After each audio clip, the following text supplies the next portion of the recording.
এসআইআরের শুনানির নামে হয়রানি করা হচ্ছে সাধারণ মানুষকে। এর প্রতিবাদে গর্জে উঠেছে সংখ্যালঘুদের একাধিক সংগঠন। সোমবার এই ইস্যুতে সারা বাংলা সংখ্যালঘু যুব ফেডারেশনের সম্পাদক মোহাম্মদ কামরুজ্জামানের নেতৃত্বে ধর্মতলার টিপু সুলতান মসজিদের সামনে থেকে একটি প্রতিবাদ মিছিল বের করা হয়। মিছিলে শামিল হন হয়রানির শিকার হওয়া বহু মানুষ। বিষয়টি নিয়ে কমিশনের বিরুদ্ধে একরাশ ক্ষোভ উগরে দেন বিক্ষোভকারীরা। তাদের দাবি, এসআইআরের শুনানির নামে এই হয়রানি অবিলম্বে বন্ধ করা হোক। শুনানি করতে হলে ভোটারদের বাড়িতে গিয়ে সেই কাজ করতে হবে। দাবি পূরণ না হলে দেশ জুড়ে গণ আন্দোলনের হুঁশিয়ারি দিয়েছেন বিক্ষোভকারীরা। এই প্রহসন বন্ধ করতে হবে অবিলম্বে। শুনানি যদি করতেই হয়, সাধারণ মানুষের বাড়িতে গিয়ে নির্বাচন কর্মীদেরকে তাদের শুনানি গ্রহণ করতে হবে। এবং রাজ্য সরকার বলছেন যে তারা ভোটার তালিকা, ভোটার আই কার্ড এবং তারা আধার, এই দুটো প্রমাণ ছাড়া কোনো প্রমাণ মানবেন না। আমরা রাজ্য সরকার, কেন্দ্রীয় সরকারের কাছে জানতে চাই, সরকার সাধারণ মানুষকে ভোটার আই কার্ড আর আধার কার্ডের পরিবর্তে আর কোন নথি তারা সরকারি নথি হিসাবে সাধারণ মানুষকে দিয়েছেন?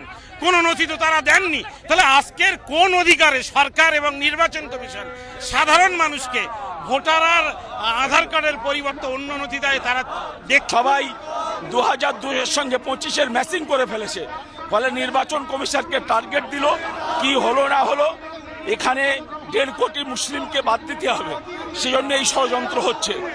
আমি জ্ঞানেশ কুমারকে বলবো যে আপনার যদি বিজেপির প্রতি এত দুর্বলতা হয়ে থাকে তাহলে পদত্যাগ করে অভিজিৎ গাঙ্গুলির মতো বিজেপির এমপি হন। কিন্তু জ্ঞানেশ কুমার ওখানে নির্বাচন কমিশনে বসে যদি নাগরিকদের সঙ্গে এভাবে তুগলকি কাণ্ড করে, আমরা গণ আন্দোলন করব, দেশ জুড়ে গণ আন্দোলন হবে। এটা অত্যন্ত নিন্দনীয় এবং আমরা বুঝলাম এই লজিক্যাল ডিসক্রিপেন্সির নাম দিয়ে এটা বেনাগরিক করে দেওয়া এবং ভোটার তালিকার বাইরে এক্সক্লুড করে দেওয়ার ষড়যন্ত্র। এই ষড়যন্ত্রের বিরুদ্ধে বাঙালিরা রুখবে, বাঙালিরা রুখে দাঁড়াবে। এবং কোন আইনে এই নোটিশ প্রদান করা হচ্ছে আমরা এটা জানতে চাইব। অত্যাচার করা হচ্ছে। আসল কথা হলো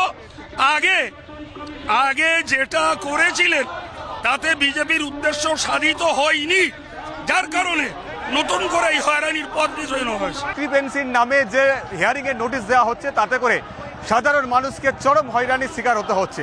এই হয়রানি বন্ধের দাবি নিয়ে সংখ্যালঘু সংগঠনদের তরফ থেকে এই ধর্মতলা থেকে একটা প্রতিবাদ মিছিল এই মুহূর্তে আসছে, যে মিছিলটা নির্বাচন কমিশনের সিও দপ্তর পর্যন্ত যাবে এবং সেখানে গিয়ে তাদের বেশ কিছু দাবি তারা সামনে রাখবে। অভিযোগ, এই মিছিলকে ওয়ান ওয়ে রাস্তায় ঢুকিয়ে দেয় পুলিশ, যার জেরে থমকে যায় মিছিল। এ নিয়ে পুলিশকে ঘিরে বিক্ষোভ দেখান আন্দোলনকারীরা। এটা তো না হলেই ভালো হতো। কলকাতা পুলিশের এটা কোঅর্ডিনেশনের অভাব বলে, তা না হলে ওরা মিছিলটা এই রাস্তায় ঢুকিয়েছেন, আমরা জোর করে ঢুকিনি। তাহলে ওরা সামনের ক্রসিংয়ে সিগনালে গাড়ি ঢোকাটা বন্ধ করে দিতে পারতেন, এখন যেটা বন্ধ করেছেন। এভাবেই তো সরকার যদি মনে করে যে তাদের প্রতি সাধারণ মানুষের বিতৃষ্ণা তৈরি হোক, সেটা তারা বুঝবে। পরবর্তীতে মিছিলটি সিইও দপ্তরের সামনে পৌঁছলে সেখানে সংগঠনগুলোর তরফে বিক্ষোভ দেখানো হয়। পাশাপাশি সংগঠনগুলোর তরফে এক প্রতিনিধি দল সিইও দপ্তরে গিয়ে ডেপুটেশন জমা দেয়। নির্বাচন কমিশন রেখে পাঠিয়েছে, টিএ দিয়ে দিক, ছুটি দিক। লোকজন জন কামাই করে আসছে, এরা জনের দাম দিক, যাতায়াতের পয়সা দিক, যতবার পারে ততবার ডাকুক। কিন্তু এইভাবে মানুষকে হ্যারাস করা, এবং এরা হ্যারাস করবে, কারণ হ্যারাস করে আপনি সেই নোটবন্দি থেকে শুরু করুন। এই গভর্নমেন্ট কোন কাজটা করেছে? পরিকল্পিতভাবে এটা করে, মানুষকে এইসবের মধ্যেই ব্যস্ত রেখে তারা তাদের যে কাজ সেগুলো করে যাচ্ছে। পরে সংবাদ মাধ্যমের মুখোমুখি হয়ে মোহাম্মদ কামরুজ্জামানের দাবি, খসড়া তালিকায় নাম থাকা সকলকেই ভোটার তালিকায় রাখতে হবে। 5-6 জন কেন, আমাদের প্রধানমন্ত্রীর মায়ের শুনেছি আরও একাধিক সন্তান, আমরা 5 ভাই। রাষ্ট্র তো কখনো আমাদের সংবিধান বলেনি যে আমাদের কোনো মা তিনি 6টার বেশি সন্তান গর্ভে ধারণ করতে পারবেন না।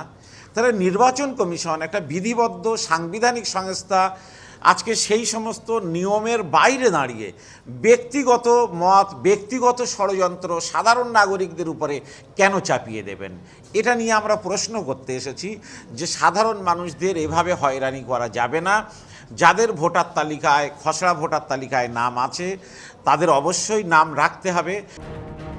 সাধারণ মানুষের হয়রানি বন্ধে মানুষের এই স্বতঃস্ফূর্ত আন্দোলনে কি আদৌ টনক নড়বে কমিশনের? প্রশ্ন ওয়াকিবহাল মহলের।